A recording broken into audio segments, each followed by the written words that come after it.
Hello subscribers and non-subscribers, and welcome to another channel update video. The footage in the background is Servarium, a game that I've been playing quite a bit of more recently. Generally speaking, I've enjoyed it. But let's go ahead and actually get on to the topics that I want to talk about. So, the first thing I want to mention is that from this point forward, I'm going to try and do these channel updates at least once a month. Some of you might be thinking, well, why would you want to do one once a month? I feel like doing one once a month, and it'll allow me to try and ensure that you guys are always up to date, especially since I know most of you guys don't follow me on social media. Of course, I also know that most of you guys don't watch these anyway, so really it doesn't matter. But I still will try to make sure that all, as of recording this, 606 of you guys that are subscribed to my channel are kept up to date.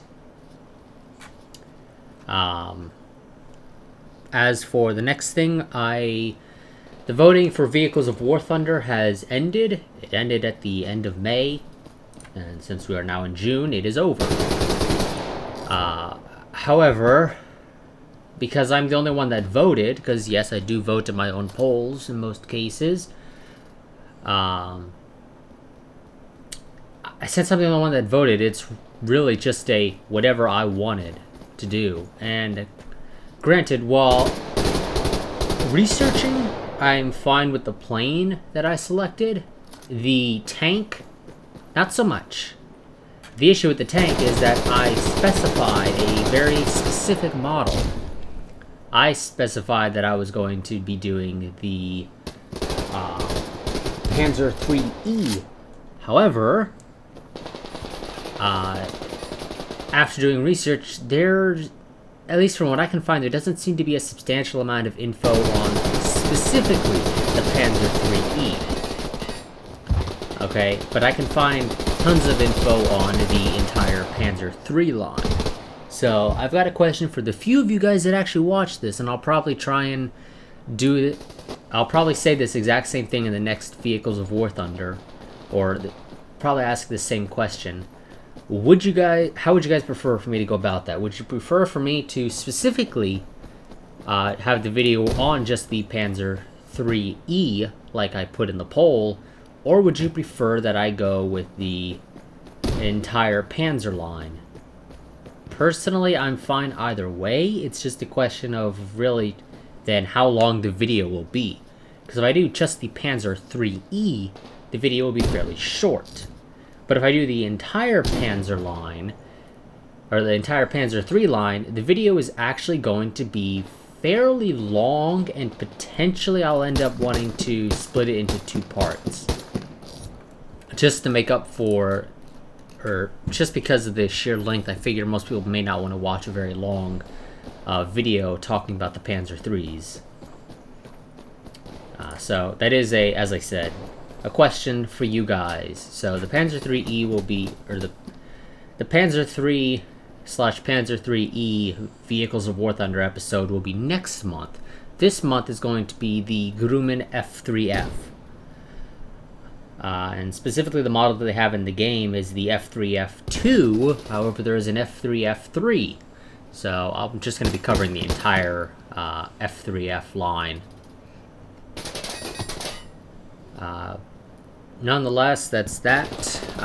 But again, as I noted, I was the only one that voted. So I've decided, since clearly nobody else wishes to take the opportunity to voice their opinion when I give them the opportunity to, for the time being, I'm just not going to bother holding voting on making decisions on the channel, because clearly nobody else really cares to voice their opinion. So no real point in me constantly trying to get you guys to voice your opinion when you seem to be fairly consistently not wanting to. So I'll probably try again later this year, do some voting with you guys, see if maybe towards the end of this year a lot of you guys will want to actually voice your opinion when I give you the opportunity. But yeah, so the short of that is that I'm just not going to be having any more voting on the channel for a little while. Also, one thing I'd be interested in doing, or at least start doing, would be benchmarking. Now some of you might be thinking, well, why would you want to do that? I don't know, I just feel like doing it. It's literally that simple. There's nothing specific about it that makes me want to do it. I just feel like doing it. So, yeah. But I don't have any specific games that I have any plans to currently benchmark, and I also only have a single GPU, because specifically I'd be more or less benchmarking how a GPU with my specific CPU performs in various games, but I don't have very many GPUs that I can use, and I also only have one, alright, and I don't have any specific games that I want to benchmark. But I also only have access to an R9 390 without taking my old R9 270 out of my dad's case, which I don't really feel like doing, because that requires me to shut down his computer, open it up, take it out, and slap it into my computer, and I don't actually feel like doing that at all. So that's, yeah, so that probably won't happen anytime soon. In fact, this somewhat ties in with the next thing I want to go and talk about, and that is that AMD announced the RX 480. Yeah, they for some reason decided to call it the RX 480 rather than calling it like the R9 480 like everybody would have expected them to, considering that that would have kept them going with sort of the naming convention that they've been going with before. They've decided to mix it up a little bit for some silly reason. I'm not quite sure why, but they did, so that's a thing. So that card starts out at $200 here in the US, or at least that's the price that they announced. It might end up being a little bit more expensive from the manufacturers or from the retailers, just cause. But AMD's listed MSRP is to start at $200 for the 4 gig variant. Presumably that's the price for the 4 gig variant. The 8 gig variant is probably at max $250. It may not be exactly $250. It may be a little cheaper than that. Who knows? But at max, the 8 gig variant will probably be about $250. And honestly, if I wanted to benchmark using that card, I'd probably, in my case at least, you go with the 8 gig variant. Especially since it happens to be better than my R9 390. I'd rather have 8 gigs of VRAM, even if I don't really need 8 gigs. Just so that I can have it. So that's the thing. I'll potentially end up picking that card up just so that I can use it for the benchmarks that I mentioned that I would like to do.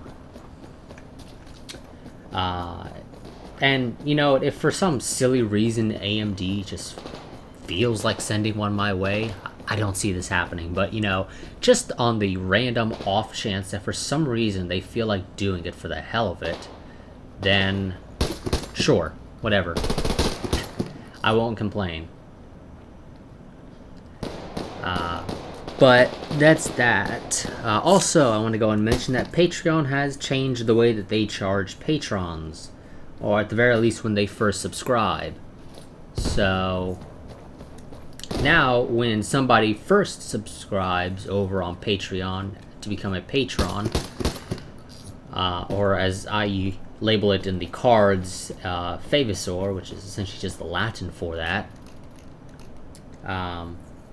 Now you get charged right as you subscribe, and then you'll get the monthly charge, or at least in my case, the monthly charge will be on the first of each month, since I have my campaign set as a monthly campaign rather than a whenever I post something campaign. Because if I'm with the whenever I post something campaign, that would sort of break the bank for most of you guys, I'm sure. So I have it set as a monthly campaign.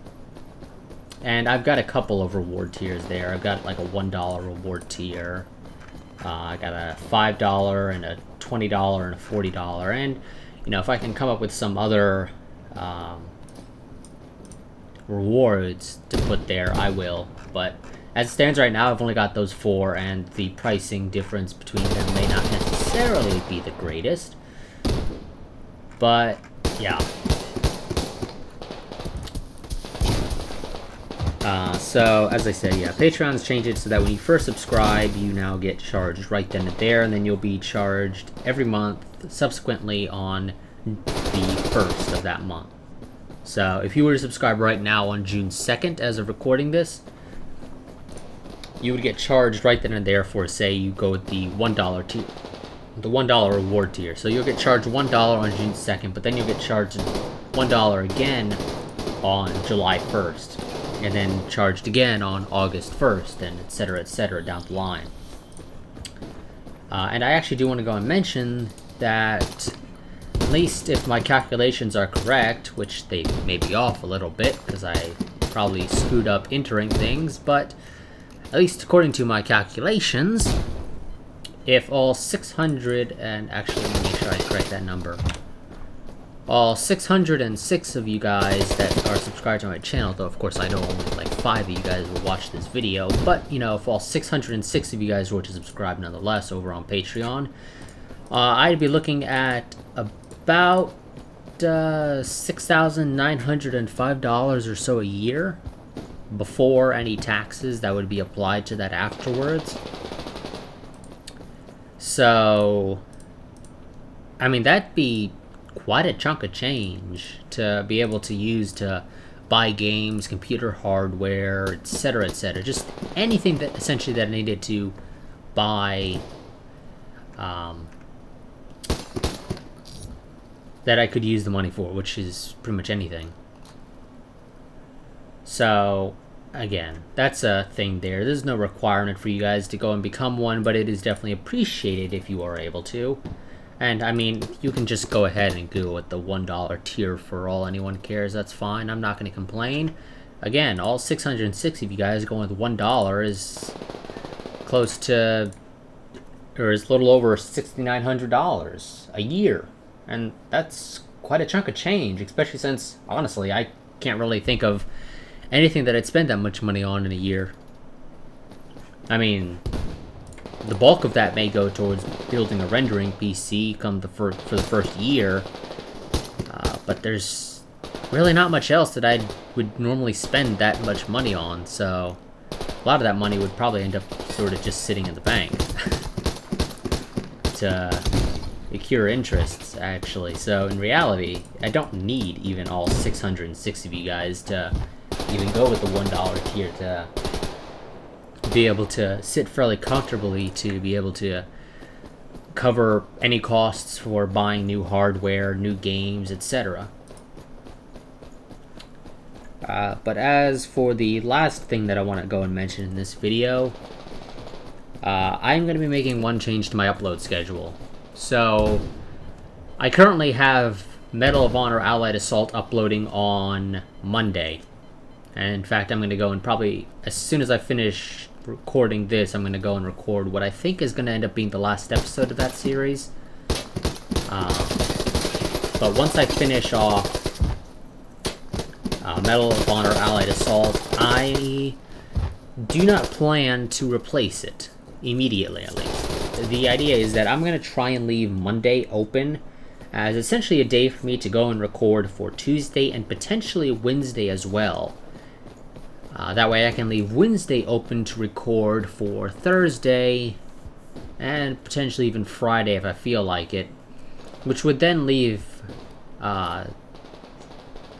Thursday open as an opportunity to record for Friday if I didn't record Friday on Wednesday, but it'd also give me an opportunity to just go ahead and essentially have Thursday potentially as sort of a day to just kind of sit back and do whatever, which is not bad in my opinion. So that is the one change that I am going to be making to my upload schedule. So once Medal of Honor Allied Assault is finished, it is not going to be getting replaced because I wish to leave Monday open as a free day for me, or at least a day where I don't have anything that I have to upload.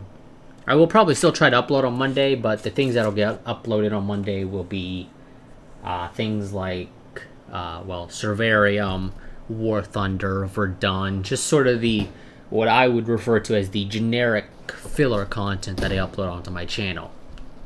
So not the sort of main run series that I have going on at any point in time. But that is going to be it for this video. I do want to note that this match was actually quite fun for the most part, and the enemies actually managed to make a comeback here towards the end, though I'm fairly certain they still lost in the end. But they definitely, as I said, managed to somewhat make a comeback. So they actually managed to put up a fight, which is actually good.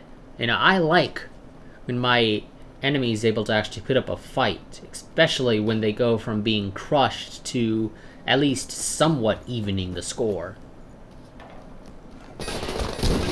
But as I said, that's going to be it for this video. As always, like, comment, subscribe, share, and I will see you guys next time. But until then, goodbye and farewell.